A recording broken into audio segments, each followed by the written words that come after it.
Students હું છું હિરેન રાજગુરુ અને આજે આપણે જોવાનું છે બીકોમ સેમ 1નું ફાઇનાન્શિયલ એકાઉન્ટિંગ 1 એમાં આપણે યુનિટ નંબર 3 એટલે કે જે નવા સિલેબસ મુજબ જે યુનિટ નંબર 3 છે આડત માલના હિસાબો એ જોવાનું છે આપણે.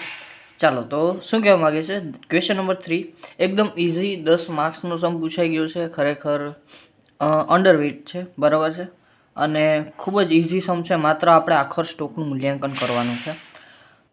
રાજકોટના રજનીભાઈએ 5000 લીટર ઓઇલ દર ₹20 લેખે મુંબઈના મધુભાઈને આડતથી વેચવા મોકલ્યું.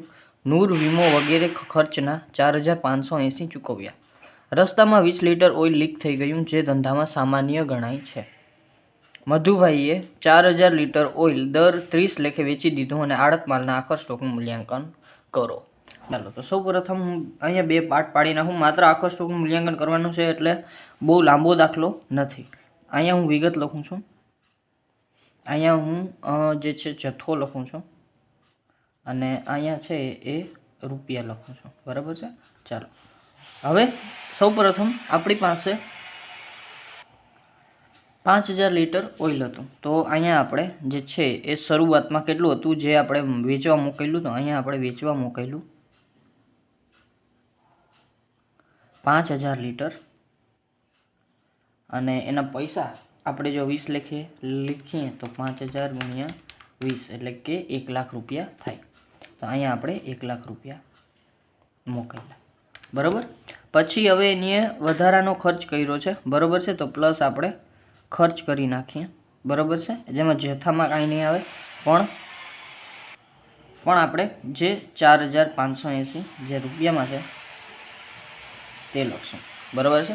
આગળ વધી રસ્તામાં 20 લીટર ઓઇલ છે એ લીક થઈ ગયું, જે ધંધામાં સામાન્ય ગણાય છે. સામાન્ય ગણાય છે એટલે આપણે એને કાંઈ કહેશું નહીં, બરાબર. પૈસામાં એમાં કાંઈ નોંધ નહીં થાય, પણ લીક થયું છે એટલે આમાં આપણે એની નોંધ કરશું. તો માઇનસ કરશું આપણે લીક થયેલ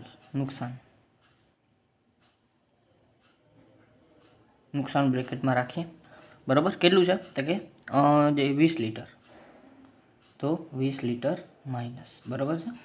ચાલો અને પછી એને શું કીધું છે કે મધુભાઈએ 4000 લીટર ઓઇલ 30 લેખે વેચી દીધું ને આડત માલના આખર સ્ટોકનું મૂલ્યાંકન કરો. હવે મધુભાઈએ વેચી નાખ્યું કેટલા લીટર તકે વેચાણ માઇનસ કરશું આપણે 4000 લીટર. તો અહીંયા આપણે માઇનસ કરશું 4000 લીટર અને અહીંયા આપણે કાંઈ કરવાની જરૂર નથી, કારણ કે આ છે ને એ આપણો ખર્ચ છે રૂપિયામાં, બરાબર. આ જે છે એ આપણો ખર્ચ રૂપિયામાં છે એટલે અહીંયા આપણે કાંઈ કરવું નથી. તો હવે આપણે જોઈ લઈએ કે કેટલો આપણી પાસે વધે છે. તો કે 5000 માઇનસ 20 માઇનસ 4000. ચાલો તો 980 આપણી પાસે જે છે એ જથ્થો વધે છે 980 લીટરનો, બરાબર છે. અને જથ્થો છે એ આપણો લીટરમાં છે.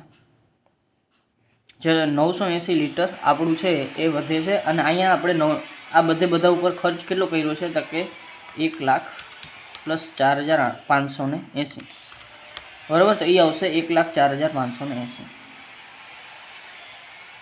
ચાલો તો હવે આમાં બીજું કંઈ આડતિયો નથી, કોઈ પણ પ્રકારનો ખર્ચ કરતો કે નથી કંઈ બીજો ખર્ચ આવતો.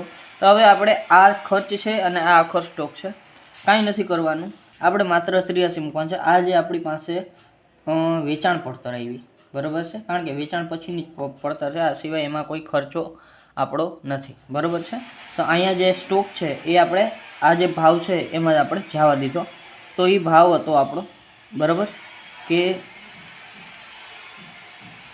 5000 આપણો જ્યારે હતો, બરાબર, જથ્થો, ત્યારે આપણે એના ઉપર ટોટલ ખર્ચ હતો એ આ બે સહિત થયો હતો, બરાબર. એટલે કે 1,04,580 આપણો ખર્ચ થયો હતો. આપણી પાસે 980 આખર સ્ટોક છે ત્યારે આપણે ખર્ચ કેટલો થશે, બરાબર, જથ્થો. તો 1,04,580 ગુણ્યા 980 ભાગ્યા 5000, તો એ થઈ જશે આપણી પાસે 20,497.6 એટલે કે 20,498, બરાબર છે. તો એ આવશે આપણો આખર સ્ટોક 20,497. પોઈન્ટ આપણી પાસે 6 છે તો આપણે છે એ 97 જગ્યાએ 98 લખીએ, બરાબર છે. ચાલો તો આવી ગયો આપણી પાસે આખર સ્ટોક અને આ થઈ ગયો આપણો દાખલો. આ સિવાય ઘણા બધા સ્ટુડન્ટને એમ થતું હશે કે સર આપણે આખર સ્ટોક તો બીજી રીતે કરતા હતા કે 980 આપણી પાસે આખરનો જથ્થો આવ્યો અને એને ગુણ્યા પહેલાં જે 20 લેખે આપણે જવા દીધા એ બરાબર, એનો જે આન્સર આવે અને પ્લસ આપણે જે એના ઉપર ખર્ચો કર્યો હતો બરાબર, જે માલધણીએ ખર્ચો કર્યો હતો એની ત્રિરાશિ મૂકી અને પછી એ આપણે પ્લસ કરીએ તો પણ આપણો આન્સર છે એ કરેક્ટ આવો જ આવશે બરાબર છે. એટલે એમાં કોઈ ચિંતા કરવાની જરૂર નથી બરાબર. તો આવો નાનકડો કેવો દાખલો તમને 10 માર્ક્સમાં પૂછાઈ ગયો છે બરાબર છે. તો ખૂબ જ સારી બાબત કહેવાય જો આ વખતે પણ આવું કંઈ પૂછાઈ જાય બરાબર છે. તો આ જ હતો, બસ આટલું જ છે બરાબર. જો વિડીયો ગમ્યો હોય તો લાઇક કરજો, શેર કરજો તમારા ફ્રેન્ડ સાથે, સબસ્ક્રાઈબ ચેનલને જરૂરથી કરી નાખજો જેથી કરીને આવતા વિડીયોઝ તમને સરળતાથી મળતા રહે. Thank you.